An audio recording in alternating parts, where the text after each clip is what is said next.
Como Jesus iniciou seu ministério. Evangelho de João. Comentário de Mari Persona. Em sua alegria de recém-convertido, Filipe vai contar as boas novas a Natanael. Os novos convertidos são os mais apaixonados em evangelizar. Repare, porém, que a mensagem de Filipe não está totalmente correta. Ele diz ter encontrado aquele de quem escreveram Moisés e os profetas, Jesus de Nazaré, filho de José. Jesus não era de Nazaré, era de Belém. E não era filho biológico de José, mas tinha sido gerado pelo Espírito Santo. Mesmo sem saber tudo sobre Jesus, Filipe é usado por Deus para levar as boas novas. Se você acabou de conhecer o Salvador, não se acanhe, achando que só pode falar dele depois de conhecer muito bem a Bíblia. Os sacerdotes daquele tempo estudavam todos os dias as Escrituras e se gabavam de conhecê-las, e mesmo assim crucificaram o Messias. Se você, por outro lado, se orgulha da sua bagagem e despreza o novo convertido que fala de Jesus de forma capenga e pouco ortodoxa, cuidado, pois o conhecimento ensoberbece. Ajude o novo convertido a entender melhor as Escrituras, como fazem Priscila e Áquila no livro de Atos com o eloquente Apolo, um jovem com muita motivação, porém com pouco conhecimento de Jesus. Você não precisa se dar ao trabalho de desmotivar o novo convertido. Satanás já faz isso. O problema de Natanael é justamente saber mais do que Filipe, o que o faz agir com desprezo e desdém. Natanael sabe que o Messias deve vir de Belém. E ele diz assim: acaso pode vir alguma coisa boa de Nazaré? Fala em tom irônico, constrangendo Filipe. Ironia e sarcasmo são atitudes de pessoas que se consideram superiores às outras. Ao usar de seu conhecimento das Escrituras para ridicularizar a mensagem trazida por Filipe, Natanael está, por assim dizer, cozendo o cabrito no leite da própria mãe. A expressão do Antigo Testamento indicava que aquilo que Deus fez para alimentar os pequeninos nunca deve ser usado para matá-los. Filipe faz bem em não discutir. Ele simplesmente convida: vem e vê. É por aí mesmo. Provai e vede que o Senhor é bom, diz o Salmo. Experimente crer em Jesus. Natanael aceita o convite e é levado a Jesus. E este revela detalhes do caráter de Natanael, e diz tê-lo visto sentado sob a figueira. O Senhor sabe quem somos e onde estamos. E isso impressiona Natanael, que passa a chamar Jesus de Mestre, Filho de Deus e Rei de Israel. Mas não se iluda pensando que um encontro pessoal com Jesus é o final da história, é apenas o começo. Você creu só porque eu disse que o vi debaixo da figueira? Pergunta Jesus a Natanael. Jesus garante que Natanael verá coisas ainda maiores, como o próprio céu aberto. O céu aberto é a visão reservada a todo aquele que crê em Jesus. E será também a sua expectativa se você crer nele. Ao incrédulo, porém, só lhe resta esperar por uma cova aberta e pelo abismo aberto ao sair desta vida. Nos próximos 3 minutos, os milagres de Jesus começam numa festa. Se os homens quisessem inventar uma história para dizer que Deus veio ao mundo na forma humana, certamente escolheriam um milagre espantoso para inaugurar sua carreira aqui. Algo como curar uma cidade inteira de uma epidemia, destruir o exército inimigo com um raio, ou sair voando diante de todos. Mas este evangelho surpreende pela forma como apresenta o início do ministério de sinais e milagres de Jesus. Quem ousaria imaginar que Deus, ao se fazer homem, inauguraria sua carreira de sinais e milagres resolvendo o problema de um serviço de buffet numa festa de casamento? Pois o capítulo 2 do Evangelho de João diz que foi exatamente este o primeiro milagre de Jesus. Ele não começa curando enfermos, alimentando famintos ou expulsando demônios, ainda que viesse a fazer isso em outras ocasiões. Jesus começa o seu ministério em uma festa de casamento, transformando água em vinho. O que será que Deus quer nos dizer com isso? Muitas coisas. A primeira é que o seu ministério é diferente do de Moisés, por intermédio de quem Deus havia dado a lei aos judeus. Moisés transformou a água em sangue e morte.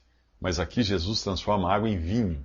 O Salmo 104 diz que Deus faz crescer o pasto para o gado e as plantas que o homem cultiva, para da terra tirar o alimento, o vinho que alegra o coração do homem, o azeite que faz brilhar o rosto e o pão que sustenta o seu vigor. O vinho é um símbolo de alegria. O ministério de Jesus começa em festa e alegria, porque é assim também que a história termina no céu.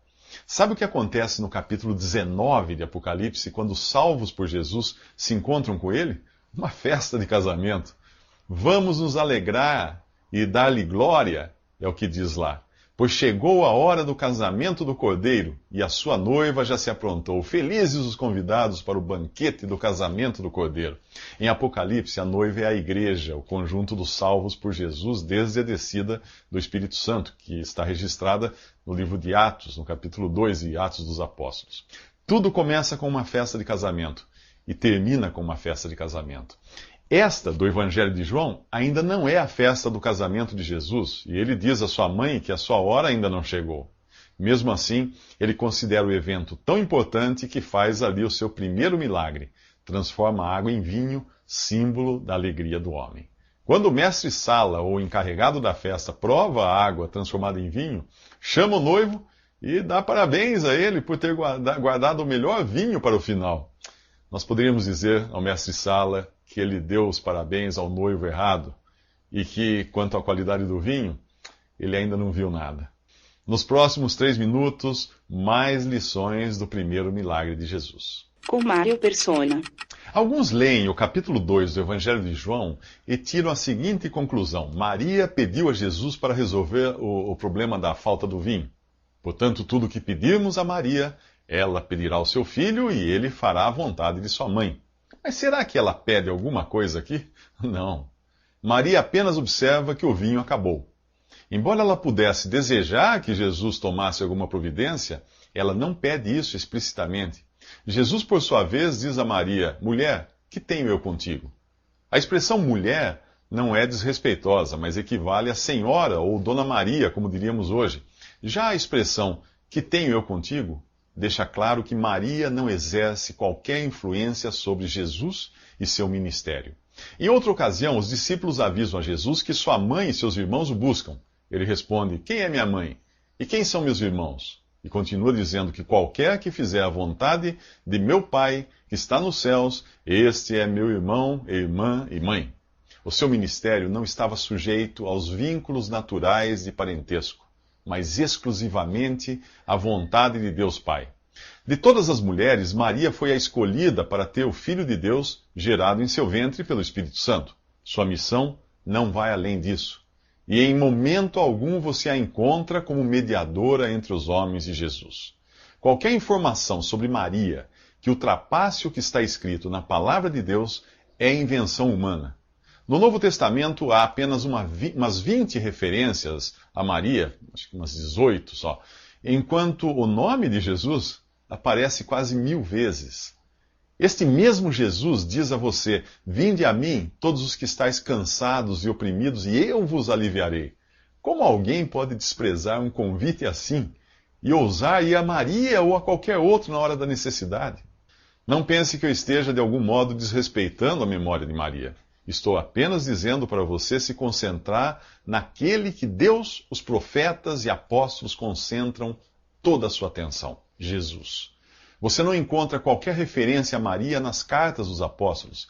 Se existisse alguma doutrina importante relacionada a ela, você acha que Paulo e os outros apóstolos teriam deixado isso passar em branco? Em nosso capítulo, Maria apenas diz aos servos que façam tudo o que Jesus ordenar. E esse sim é um conselho sábio. Maria foi salva por Jesus, o único sem pecado. Ela faleceu e hoje está no céu em espírito, aguardando a ressurreição com todos os que creram em Jesus em todas as épocas. Pedir algo a ela ou a qualquer outro falecido é invocar os mortos, algo que a Bíblia condena com veemência. Você respeita e admira Maria? Então siga o conselho dela. Olhe só para Jesus e faça tudo o que ele mandar. E nos próximos 3 minutos, ele ordena que os vasos sejam cheios de água. Com Mário Persona. O primeiro milagre de Jesus, ao transformar a água em vinho em uma festa de casamento, pode ser visto também como o primeiro milagre que ele faz na vida de uma pessoa. Veja quantas coisas interessantes você encontra no capítulo 2 do Evangelho de João, a começar pela expressão ao terceiro dia, a mesma usada no capítulo que fala da ressurreição. Este e o próximo capítulo nos falam da água como um símbolo da palavra de Deus, como a origem da nova vida, a vida que é compatível com a ressurreição. Os judeus costumavam manter grandes potes ou vasos de pedra para armazenar a água que eles usavam nos rituais de purificação. Jesus diz aos servos para encherem de água os 6 potes que existiam no local, cada um com cerca de 100 litros. Milagrosamente, a água se transforma em 600 litros de vinho da melhor qualidade. O versículo 11 desse capítulo diz claramente que este foi o primeiro milagre feito por Jesus. Portanto, se você ouvir falar de algum milagre feito em sua infância ou adolescência, pode ter certeza de que é pura invenção. Somos como aqueles vasos de pedra, empedernidos, vazios da verdadeira alegria. Cedo ou tarde, a alegria natural que o mundo oferece acaba chegando ao fim, como o vinho da festa, mas a alegria sobrenatural que Deus dá aos que creem em Jesus é eterna. Você já experimentou esse primeiro milagre em sua vida? Você já se deixou encher até em cima pela água, uma figura aqui da palavra de Deus? Se assim for, essa palavra que você ouviu em algum lugar será transformada por Jesus em vida e alegria. Uma mudança literalmente da água para o vinho, sobrenatural, radical, completa. Mesmo que por fora você pareça ser o mesmo rude e áspero vaso de pedra, por dentro aconteceu um milagre que lhe deu vida e vida eterna. Além da alegria de saber que seus pecados foram todos pagos por Jesus na cruz. Ninguém vê a transformação ocorrendo dentro daqueles grandes vasos. O modus operandi de Deus está além da nossa visão e da nossa compreensão. A palavra de Deus também opera assim, dentro de nós, no nosso interior. O livro de Hebreus diz que a palavra de Deus é viva e eficaz e mais afiada do que qualquer espada de 2 gumes e penetra ao ponto de dividir alma e espírito, juntas e medulas, e julga os pensamentos e intenções do coração. Essa palavra se resume na seguinte declaração do apóstolo Paulo em 1 Coríntios: Cristo morreu pelos nossos pecados segundo as Escrituras, foi sepultado e ressuscitou ao 3º dia segundo as Escrituras. Eis só. Você crê nisso? Se você realmente crê, o primeiro milagre em sua vida será essa transformação realizada por Deus. Mas se você tem ido atrás de Jesus em busca de outros milagres, talvez você seja como aqueles de quem ele está falando nos próximos 3 minutos.